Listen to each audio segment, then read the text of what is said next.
Benden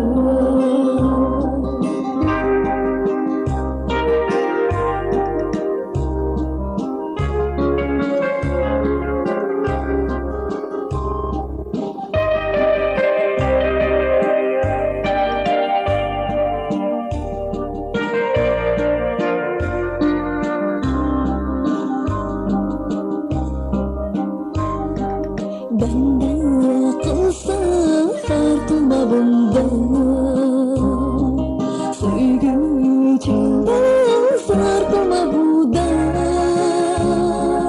Anamdan kalan durmuşum iken, ben kandaşlı birden bu yola. Anamdan kalan durmuşum iken, ben anlasın birinin bu yola.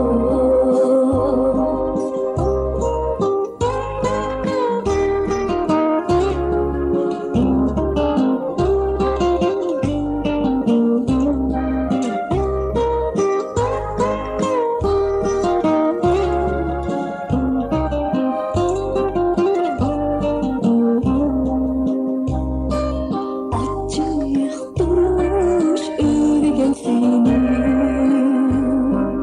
ağlarım gözlerimi. Sen çıkarsan şu kafalardan, ben bana kaldım bu yolu. Sen çıkarsan şu kafalardan,